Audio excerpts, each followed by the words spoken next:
কেন্দ্রীয় বঞ্চনার হিসাব নিয়ে অভিষেক বন্দ্যোপাধ্যায়ের বিতর্ক আহ্বানকে প্রত্যাখ্যান করলেন রাজ্য বিজেপি সভাপতি তথা বালুরঘাটের সাংসদ সুকান্ত মজুমদার। মঙ্গলবার অভিষেককে কটাক্ষ করে তিনি বলেন, চোর আর শিক্ষক কখনো একসঙ্গে বিতর্কে বসতে পারে না। সোমবার সুকান্তবাবুর লোকসভা কেন্দ্র বালুরঘাটে জনসভা করেন অভিষেক বন্দ্যোপাধ্যায়। সেখানে সুকান্তবাবুকে চ্যালেঞ্জ ছুড়ে তিনি বলেন, আমি সুকান্তবাবুকে বলবো, আপনার লোকসভা কেন্দ্রে এসে আরেকবার চ্যালেঞ্জটা ছুড়ে দিয়ে গেলাম। আপনি জায়গা ঠিক করুন, সময় ও সঞ্চালক ঠিক করুন।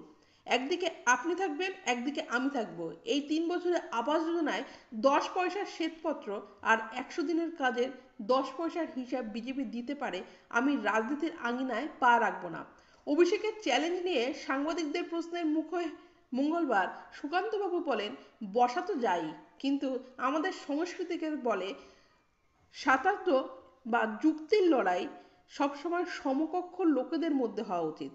চোর আর শিক্ষক তো একসঙ্গে এক ফ্রেমে তর্ক করতে পারে না। তাহলে তো শিক্ষকদের মান সম্মান নিয়ে টানাটানি পড়ে যাবে। তথ্য বলছে 2023 সালের 6 ডিসেম্বর তৃণমূলের রাজ্যসভার সাংসদ জহর সরকার অধিবেশনে একটি প্রশ্ন করেন, কেন পশ্চিমবঙ্গের 100 দিনের কাজের টাকা বন্ধ করা হয়েছে, কত টাকা পশ্চিমবঙ্গের পাওনা রয়েছে। সেই প্রশ্নের উত্তরে মন্ত্রী সংসদে জানান, 2022 সালের 9 মার্চ থেকে পশ্চিমবঙ্গে টাকা পাঠানো বন্ধ রয়েছে। যদিও অভিষেক বন্দ্যোপাধ্যায়ের দাবি, 2021 সালের মে মাসে তৃণমূল পশ্চিমবঙ্গে তৃতীয়বার ক্ষমতায় আসার পর থেকে 1 পয়সাও পাঠায়নি কেন্দ্র।